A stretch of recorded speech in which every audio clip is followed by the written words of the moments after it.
Okay, I think we're ready to start here. We're gonna do pot pies. I apologize for the lighting and the difficult angle that this is at. I'm having to use my regular stove top because my husband has lost my hot plate, which can go on my kitchen cart in front of my nice window that has all the lighting and everything. And he's at work and won't be home for several hours, and I need to get this done. So we're at the stove top where there's absolutely horrible lighting, and I've got a microwave overhead and no way to film this. If you guys could see what is holding up this camera, you guys would laugh. It is my phone on a selfie stick in a pot that is jammed with some dish towels and a bottle of olive oil and a container of kosher salt trying to anchor it down. Fun times. So, I'm going to start by making the filling for the pot pie. This is my induction stove, in case you're wondering. Let's get this started. The first thing you're going to want to do is melt your butter and make your roux. So a roux is just basically a mixture of equal parts fat and equal parts flour. It's a thickener. This is what you use to make gravy, things like that. And we're gonna let this start melting here.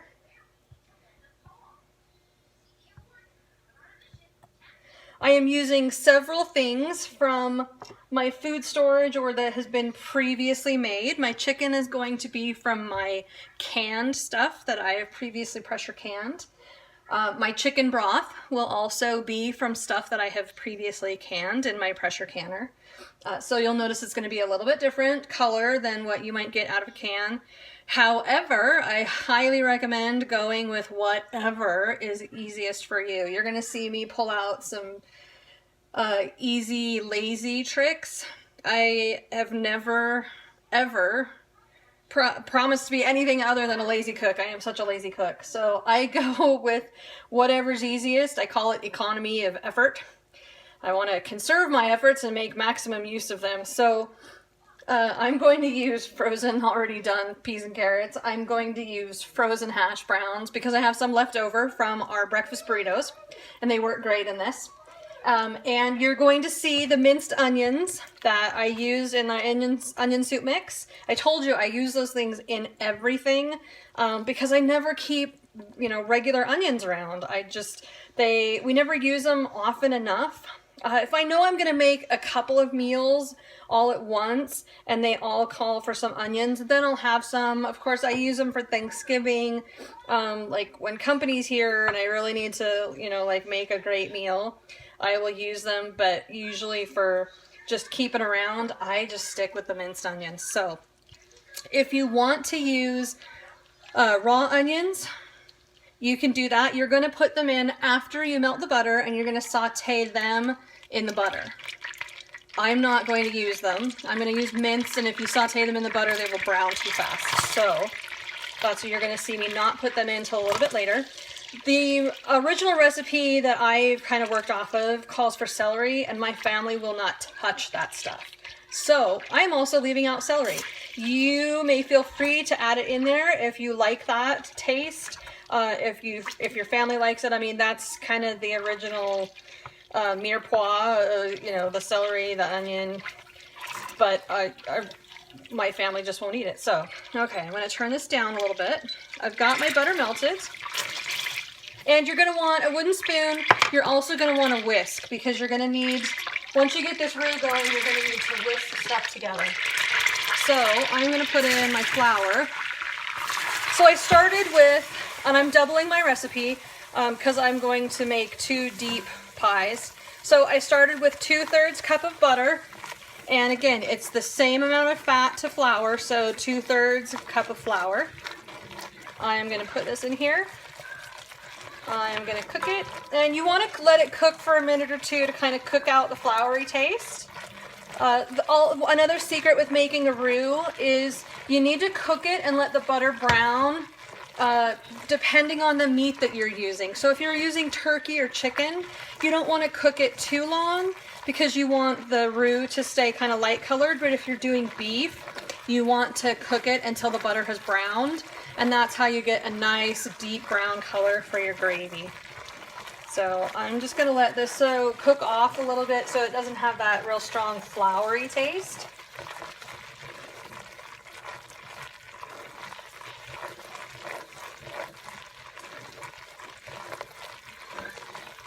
All right, then we're going with, I am putting in 2 teaspoons of salt because I'm using my homemade chicken stock and it does not have any sodium in it whatsoever.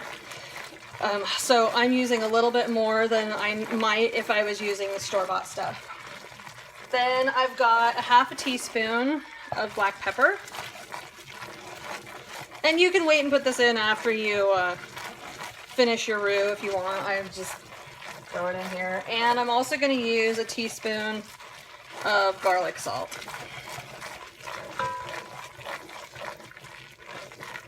And 1 teaspoon of thyme. Let's get that all in there. All right. So now I'm ready to add in my chicken stock. You're going to use chicken stock and milk. Do not put the milk in first. It will make your roux seize and then you can start to burn it. So you want to do this. Now I'm going to switch to my whisk here.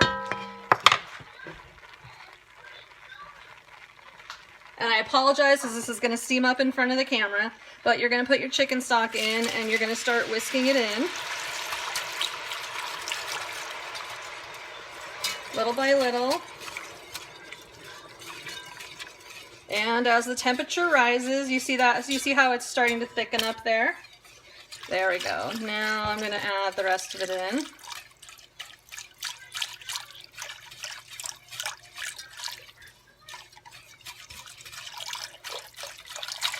I also didn't need to cook my roux quite as long for a color because my chicken stock is darker. That's just it. That's what happens when you pressure can chicken stock. It turns out a lot darker golden color than the canned stuff sometimes. So I'm going to raise my heat just a little bit because you need this to kind of come to a boil or close to so that it will thicken up.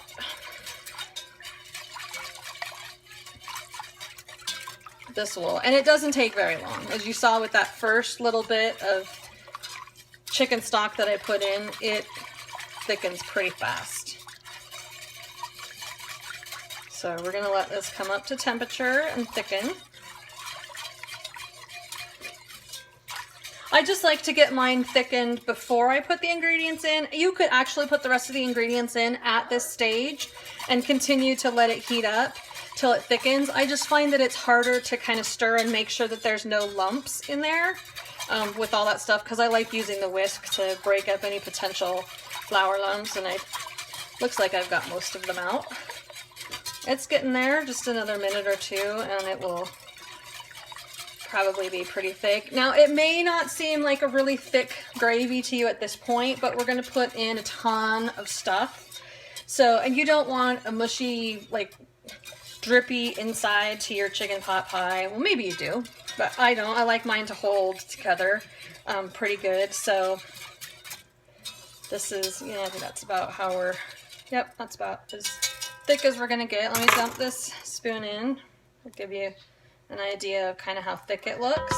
You can see on the back of my spoon how it's dripping there. All right, so I'm gonna actually kill the heat there. Next in is my 5 cups of chicken. Now this is the stuff that I just got out of my canned stuff from downstairs. You can use a rotisserie chicken, or if you've pre-cooked some chicken and kept it in the freezer, you can use that.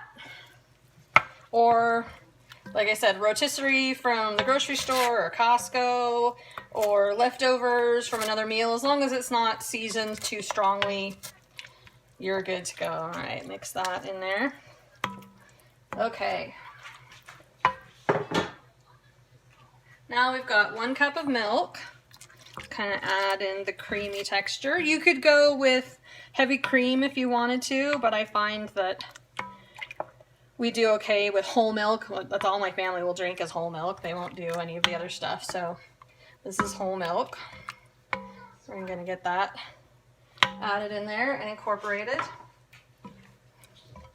Then this is my minced onion, and this is 4 tablespoons because 2 tablespoons is equal to about 1/3 of a regular raw onion. So this is 4 tablespoons to go in there.